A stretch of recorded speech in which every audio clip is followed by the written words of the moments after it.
Hey there, my name is Greg and I help people cut back on their drinking. Today I want to talk about the difference between an alcoholic and someone with a drinking problem. I had somebody in my social circle ask me that question the other day, what is the difference?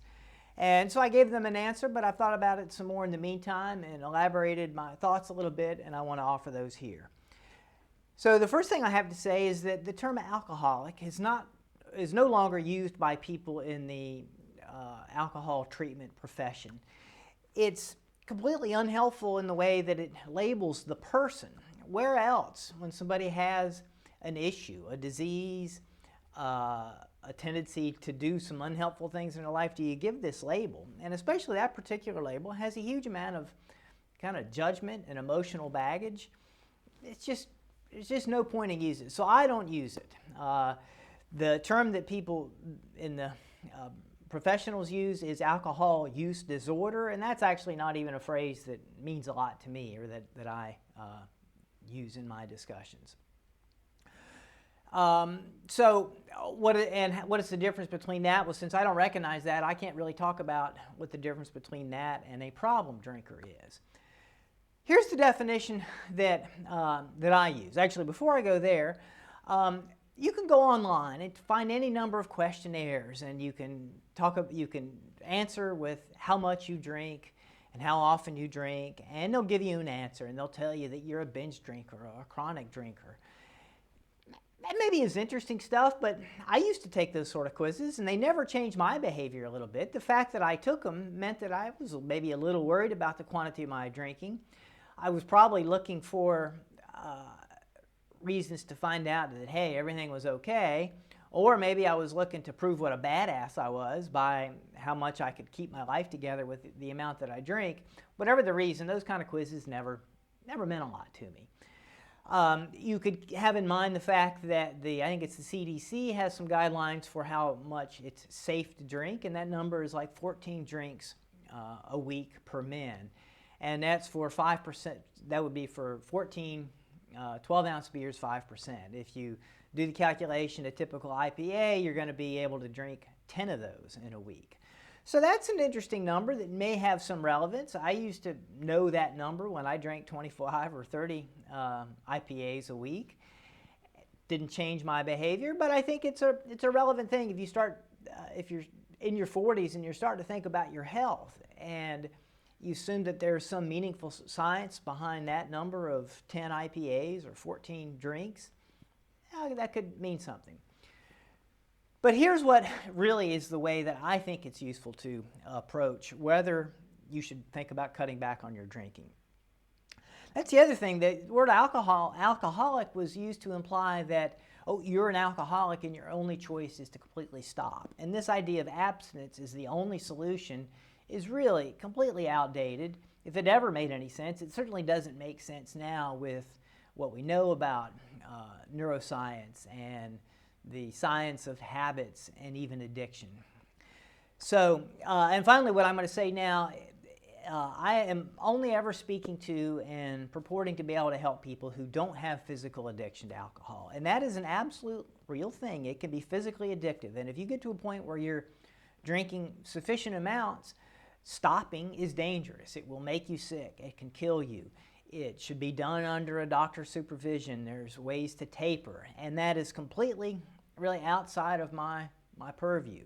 So if you suspect that that's the case for you, you should probably be looking to other resources to come back from that physical addiction and then decide what to do.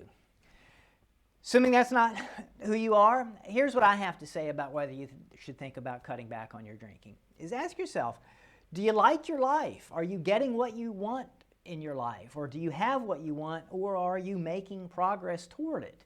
And when I say your life, I mean, do you feel good in your body? Does it feel like it's kind of getting old and decrepit and heavy and you can't move it very well? That's not necessarily a byproduct of aging, I can tell you that. I'm 57, and I thought in my 40s I was aging. Turns out I think drinking and various things were making me feel bad. Do you feel good when you wake up in the morning? How's your relationship with your love life, your relationship with your spouse, your marriage, your dating, if that's what you're doing? Is it good? And or is the trend in the right direction? Or is there some mistrust there? Is there some isolation, some withdrawal? Are you taking care of your, do you weigh what you'd like to weigh? And are you feeling like you take care of your health and fitness in a way that would be good for you? Are you having fun? Or you feel like you do the same old things that revolve around alcohol and they're really kind of tiresome, but you don't really have the energy or the wherewithal to do anything better? Do you really like your friends? Or are they just your friends because they're people that you've been drinking with for a long time? So you can look at really any dimension of your life. Is it good? Is it what you want? Or if it's not exactly what you want, are you making progress towards getting what you want? Heck, we could even talk about how much money you're making. And if you're not happy with where you are and you're not happy with the progress, what is the role of drinking? And it may be very direct. You may be able to try directly your weight situation to the calories from drinking and the bad eating habits that you do when you drink, or some of the challenges in your marriage. So those are going to be pretty obvious. And if you're not getting what you want, I can tell you no amount of drinking is worth the sacrifice. You can learn how to drink less, improve in those areas, and you won't have to give anything up, I can promise. But then there's a whole lot of indirect linkages where you're not getting what you want or not making progress. And the indirect role of alcohol is what's it doing to your self-esteem and your self-confidence? What's it doing to your energy level and your ability to be creative and productive? What else? And probably equally important, how is it enabling you to settle for whatever the level of mediocrity that you have in your life is? Because it's a problem solver. You start to really think about these areas in life where you're not getting what you want. You really have to face up to the reality of that without the buffer, without the soothing aspect of alcohol. Those things start to maybe kind of wear on you and really get to be bothersome. And alcohol lets you tolerate them. So if you, it's not so much we can get alcohol out of your life and then get motivated to fix those things. You can do it in any order. But you can start to see that alcohol is enabling you to continue living a life that you don't like. So that's my answer. And in the end, I think that most people, if you're watching this video, if you have any questions about whether you should cut back, should is not a good way to address the question, but would things be better? I'd say yeah. I have no doubt in my mind that drinking less, which is where I am now in my life for quite 5 years or so, is a hell of a lot better than drinking more. And again, there's no sacrifice. There's nothing you have to give up except for a little bit of effort to get from where you are to where you want to be. And set yourself up to get more of what you want out of your life. All right, thanks.